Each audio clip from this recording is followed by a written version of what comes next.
program with our lone guest. Is going to be kind of one-on-one with our lone guest, Dr. Busi Ernest of the University of Boya. You are highly welcome to CrossViews today. Thank you, Mr. Moderator, Mr. Mwambo Williams.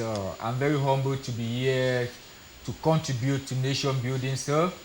Mr. Moderator, permit me greet you, greet the entire crew, greet the management of CMTV. Thank you, sir. Yes, thank you so very much, dear viewers. Usually when we have a kind of one-on-one like this with a personality, not any kind of person, then it means there's a lot that has to be unveiled. And on this program today, we shall be looking at the school year that just started, and it is already a week, let's say a week or 5 days into the school year. And so the Cameroon government announced 95% COVID-19 free.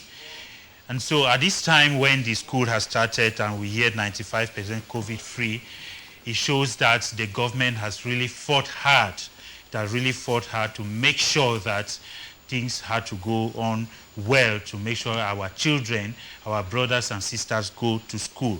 But we are going to turn around this to get some other details. So at this time, Dr. Busi, Cameroon government announces 95% COVID-19 free. After hearing this, what's your take about it? After a very long time, some months that the children have been at home, finally the government says we are almost getting to the end of this. Yes, to a greater extent, Mr. Moderator, that's a positive way forward, because our children need to receive formal education. Formal education is the pillar and the bedrock for transformative learning for nation building. And last year, Mr. Moderator, most of our pupils and students, especially in from 1 to 4 and lower state, did not achieve more in education because they did not receive formal education because of the dreadful COVID-19. And the Minister of Secondary Education, the Prime Side of Government, stopped the school year. And those in the examination classes struggled, and the GCE came to pass. And looking at this from this perspective, Mr. Moderator, the school year have started. And the school year started in October 5th on the Teachers' Day. And looking at the theme of the Teachers' Day, Mr. Moderator, where teachers could engage in moments of crisis and looking at the future of tomorrow. And I want to applaud all the teachers for engaging in their work, to say that teachers have been doing great in nation building to shape the minds of the children, especially in dreadful moments.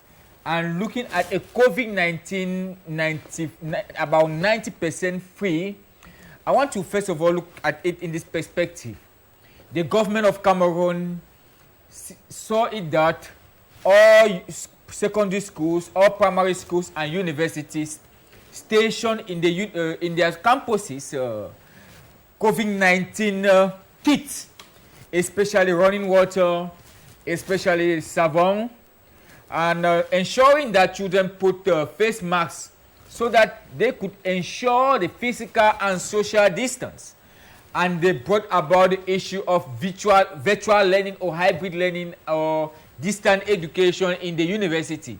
And last year came to pass. And to a greater extent, in Cameroon, we did not register deaths in our primary, secondary, and secondary school. For that, we appreciate the government for that, Mr. Moderator. But to a greater extent, we had to appreciate the Minister of Public Health for the statistics that he gave to the public on general basis, but we still plead that some accountability should be given. And we must appreciate the head of government, the Prime Minister Chief Dr. John Gutte. The Prime Minister Chief Dr. John Gutte did a lot to ensure that all schools in Cameroon respect the physical and social distance. And last year, Mr. Moderator, due to the fact that some of the results of the advanced level and the ordinary level, especially the advanced level, dropped, but we can say that our children's health were paramount.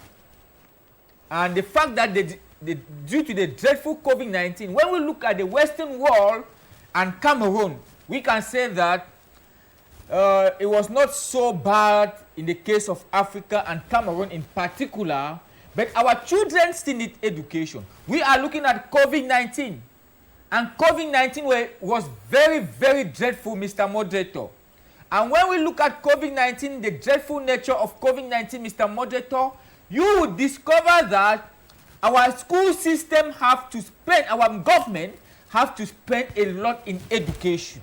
Because the first issue is that most of our teachers, Mr. Moderator, do not understand what they call virtual learning, especially the digital learning, where children can stay at home to learn. But the government of Cameroon ensure that they learn through the television. But not all households have the television. Not all households also have, many a times we have light seizure. And I want to say that the COVID-19 came to pass. The government, to an extent, struggled for that. But let me look at the school year that have just started.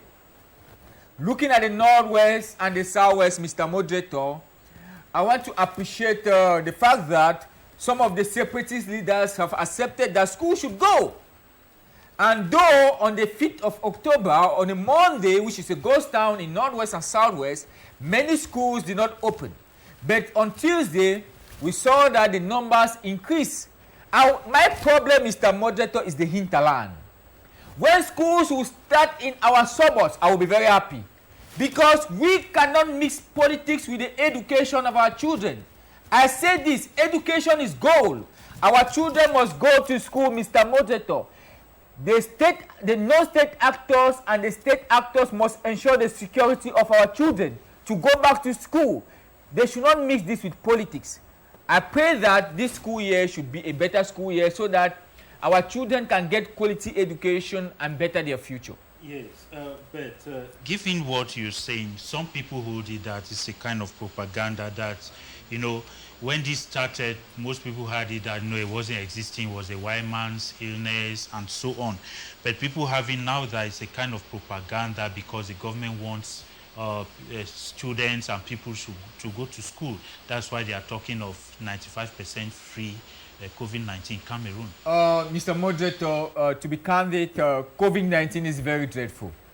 We have seen how, Mr. Moderator, COVID-19 has put the American economy down. COVID-19 has put the Italian economy down. We should not pretend, Mr. Moderator. President Donald Trump recently, in his political campaign for the presidential election in November, is infected with COVID-19. And you cannot tell me that America, with a proper quality care, they'll give false information that the head of state, President Donald Trump, is having COVID-19. And Mr. Moderator, COVID-19 is dreadful. It's rampant. The difference is that when you look at the Western world and Africa, we have two different temperatures. We have different two environments. And Mr. Moderator, let's be honest. Let's be very honest to tell our people out there that they must respect the social and the physical distance because COVID-19 is still very dreadful. Children going to school should put on their face masks and respect the social and physical distance. A press conference was held, and this press conference was held by the Minister of Higher Education, Secondary Education, and Primary Education. And they brought in the shift system of education. And what is the shift system of education? Because, especially in large classes, Mr. Moderator, we know that in the Anglophone areas, most of our children have migrated into the Francophone areas. And we must keep our values. We are crying that we must keep our culture, our values. I'm calling on the separatist leaders to allow children go to school because we should not mix politics with education. Our children should go to school. Looking at the shift system, Mr. Moderator, how does that work? The shift system of education work in Ghana, especially when Ghana got its independence and many people were illiterate and they wanted people to go to school. They practiced the shift system. And how does it function? The shift system functions as like this. The first set of 7:30 to about 12:30, especially in large classes, and the second set starts from 12:30 to about 5 p.m. And this is as a result of limited infrastructure. That is the disadvantage, because we don't have the infrastructure. We should be standing so that our children should not be infected with the COVID-19. The health of our children is very paramount. But the issue is that we should look at quality education. Will teacher be able, because if a teacher is teaching history, for example, in the first shift and in the second shift, how effective and efficient would that teacher be? I want to look at this from an educational perspective as a psychology. The teacher will even get tired. The psychic of the teacher might not be balanced, because at times the teacher will forget because of the memory. And let me look at issues of what we call in educational planning as the strategic planning. I feel that government still need to spend a lot on this system of education, the shifting system. Graduates have just graduated from ENS. They should be employed so that the shift system can become more effective. At the end of the day, we need an educational curriculum that is transformative. Our children should not be subject-based. They should be able to transform their mind through skill learning, through effective teaching and learning. But Doctor, our viewers will want to get something here, because what goes out there is that when this thing started, the government skyrocketed a number because they wanted some financial aid from other places and so on.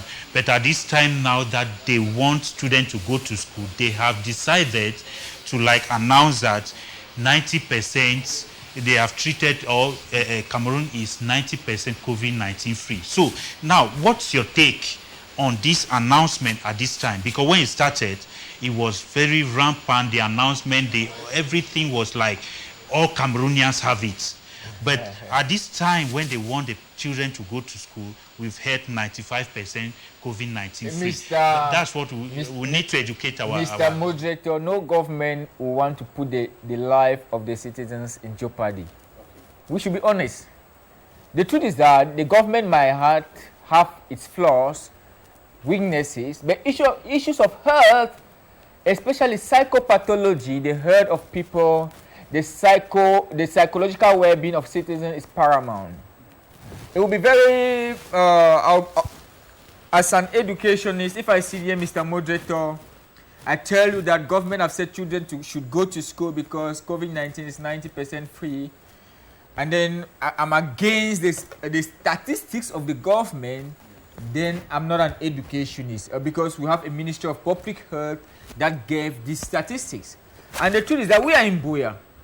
And the truth is that you have not seen the number of patients of COVID-19 in Buya to tell you that if we Cameroonians, especially I'm talking in higher education, especially in the higher education here in the University of Buya, our Vice Chancellor is Professor Gomoras Manga, whom I respect, who was very, very efficient and effective during the dreadful COVID-19 station.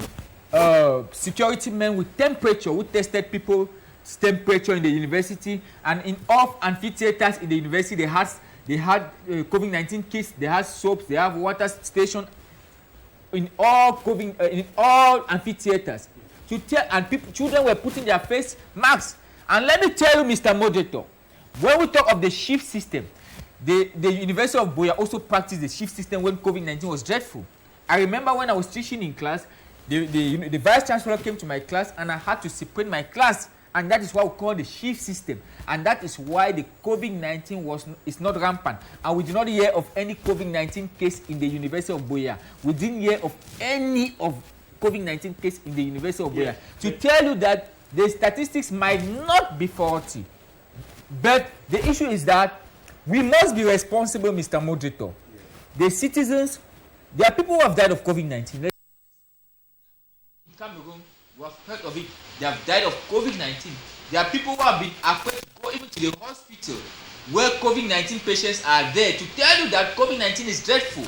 But let's not be propagandas to kick against the statistics. That's why I want us to educate our viewers. Let's instead look at measures that are protective that our children we shall be coming to that. Themselves for positive health. Yes, we shall be coming to that.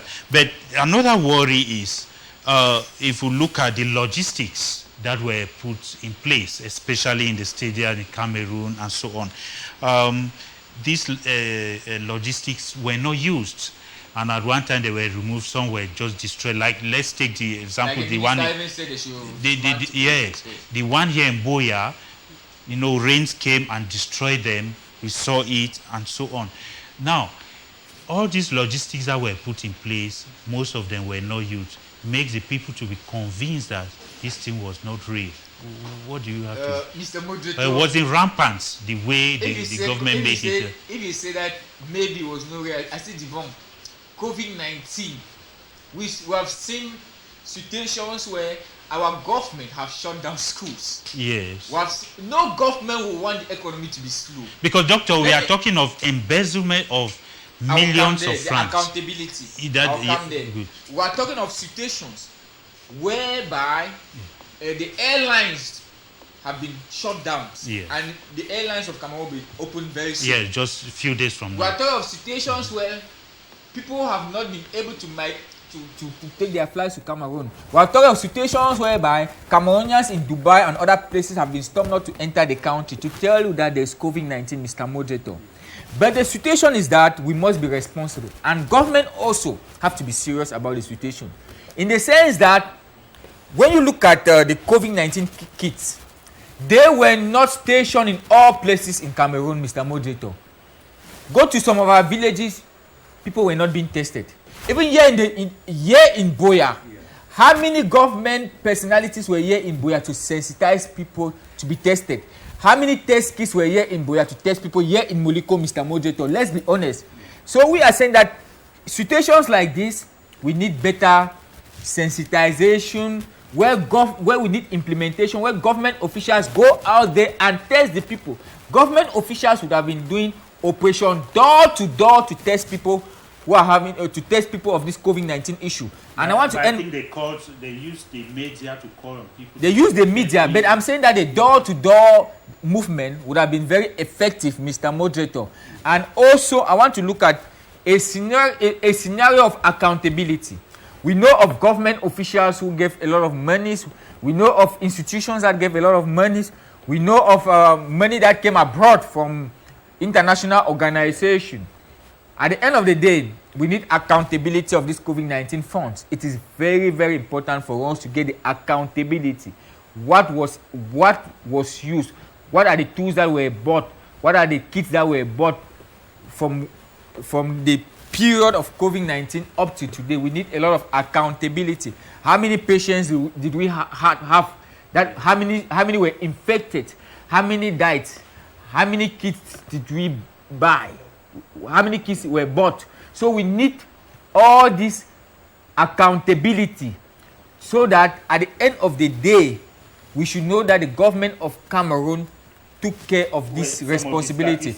And even, Mr. Moderator, let me learn from the international scene. Yeah. You know that the international scene, some cars were bought. Some cars were bought and sent to the regional hospital in Yaoundé. Very luxurious cars. And I didn't even see the cars being used.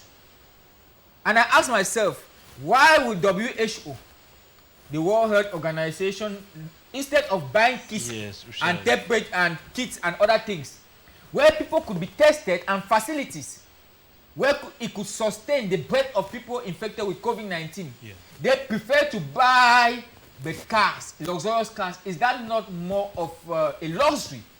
So these are things that we have to look at it from a general perspective. And I also want to look at issues of us using our African herbs, because we know of the bishop of Douala, that Bishop Cleda. And I want to look at the extent to which the government even supported Bishop Cleda for him to use his drugs, and how effective was his drug. So we have to look at things from all these parameters. That is what I wanted to come to you now. Let us go to the treatments. Exactly. Now, you know, I follow some interviews, especially from some dignitaries, foreign dignitaries, who were talking of some countries in the world, they have the cure, but they use it only for themselves. And I can remember the interview, the journalist asked him to like name some of the countries. He refused, but as people understood, he was gearing towards African countries. But do you see Cameroon really had to use the white man medicine or the African herbs before they succeeded to this 95? Thank you, sir. The first thing I want to kick against the COVID-19 issue is that the white man wanted to test by the Africans to see how their drugs were effective. They wanted to test their vaccine on the Africans. And I asked myself, Mr. Moderator, are Africans second-class citizens? And I like the parameters in which most of the African leaders took their responsibility, especially Tanzania and other African countries. They stood by their own measures.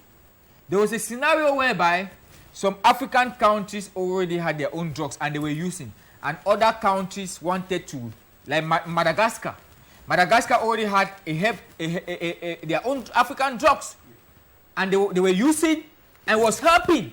And people from the West wanted the drugs. And WHO, the World Health Organization, never wanted to accept the drugs of the African people internationally. I want to say that our African drugs is scientific too, Mr. Moderator. It is high time the African minds believe in what they do. Yeah, but before I go to the main question, there is something I wish to get. If Africa and Cameroon especially succeeding to wipe out this disease, yes. What's your analysis? Is it the African herbs that have succeeded to do this work, or maybe the white man kind of drugs that I want to get something? To a greater extent, I want to say the African herbs have helped Africans. You and I use fever grass. Yes. Then, doctor, is it not high time in our hospitals we start taking these our herbs serious?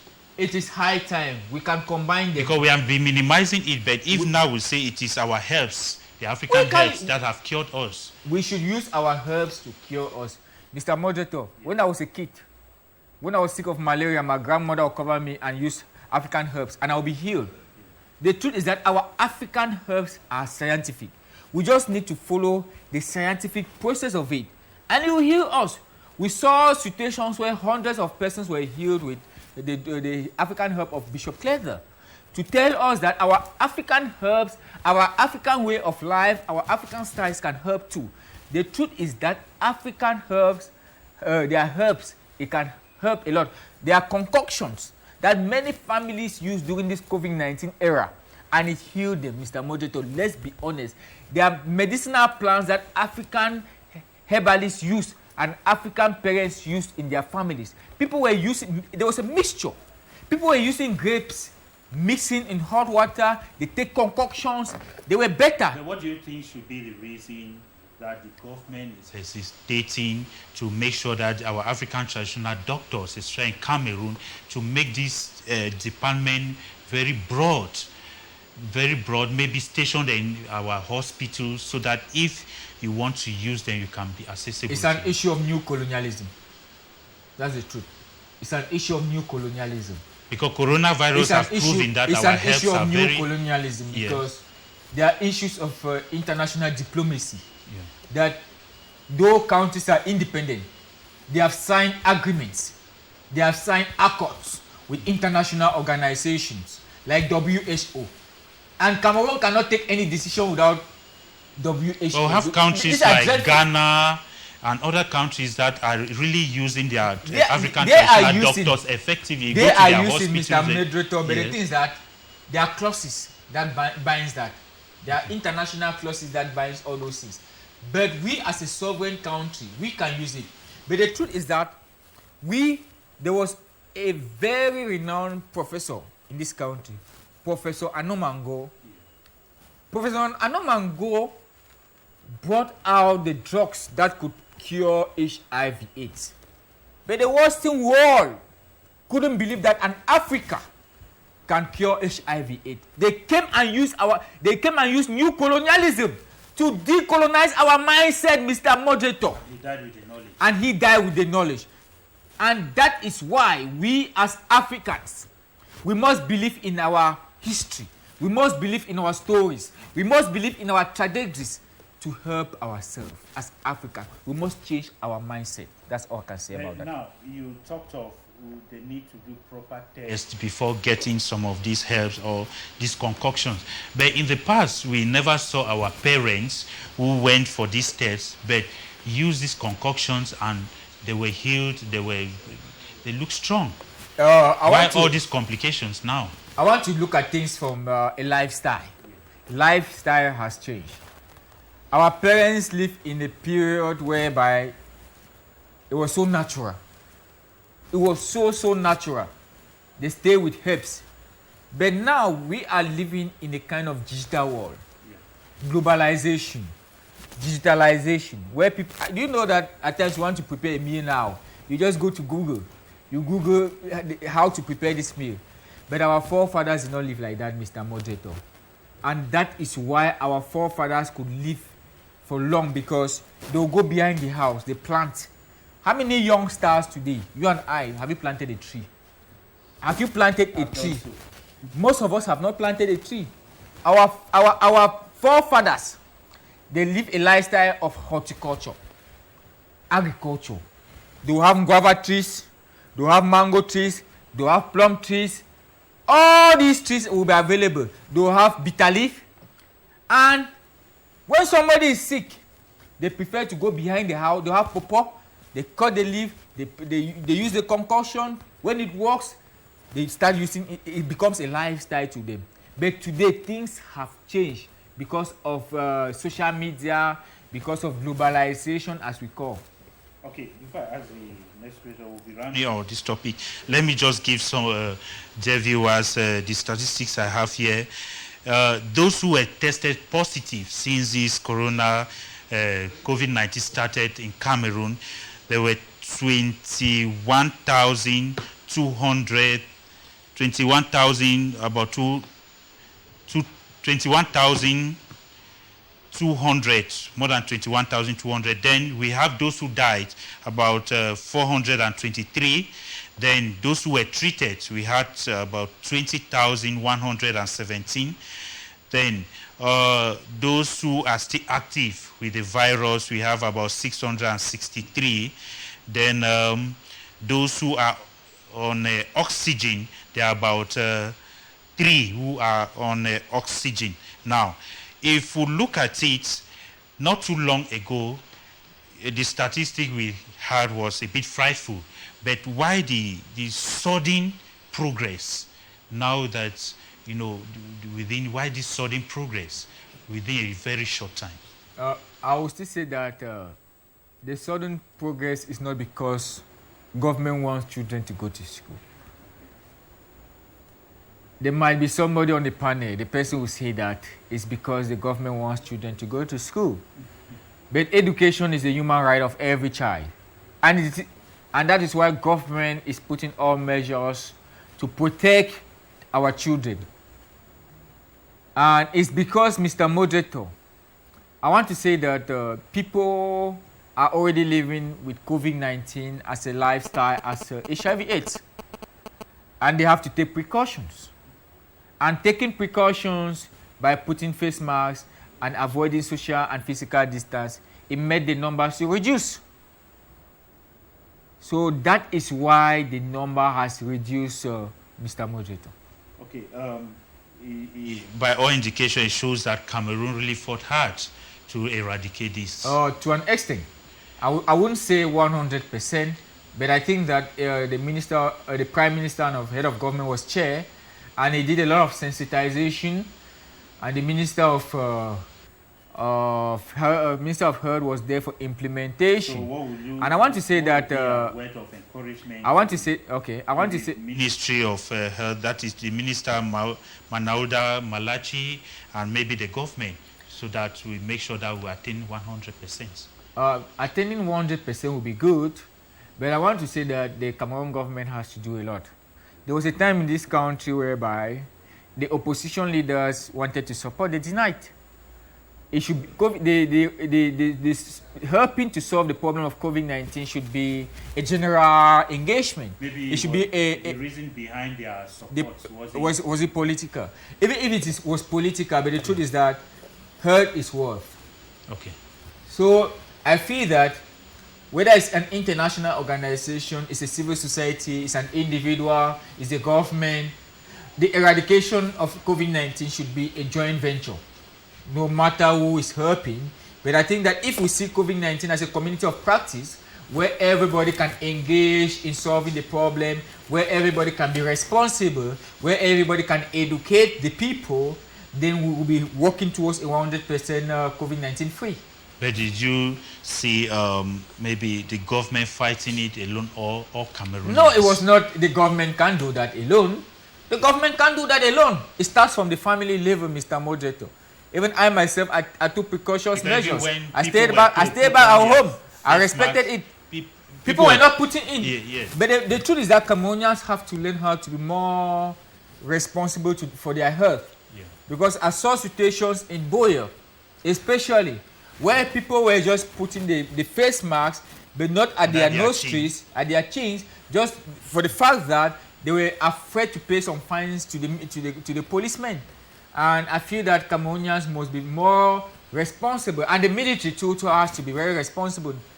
There were some people who were collecting money rampantly, and I feel that the COVID-19 issue starts from individual responsibility, community responsibility, and state responsibility. So are we saying more grease to the airborne, all those who have contributed to make sure that this came to this level? And maybe we should attain... I first of all want to appreciate the Prime Minister and Head of Government, Chief Dr. John Guthe. He did a lot. The Prime Minister and Head of Government did a lot as a chair to see that the COVID-19 measures were respected, because he put some measures. But nevertheless, there was a time in this country that people stayed at home, and when some measures were put by the Prime Minister that bars should be open, nightclubs should be open. That same night, Mr. Moderator, I saw how Cameroonians jubilated and bars. The social distance were not respected, and bars, people were drinking without face masks. They were enjoying themselves. They were close to each other, and I asked myself, what happened before the government would take such a measure? Is it high time they'll say the churches should be opened, or maybe it should go regular? Let me land with that. Yeah. The measure whereby the government was so fast for bars and nightclubs to be opened, it was not the best for me. Okay. And looking at our markets, even Mr. Moderator, in our markets, people were so close in our markets, they were not respecting the measures. You will see buy and sell, and because in the market people speak a lot, they are selling and talking without their mouths.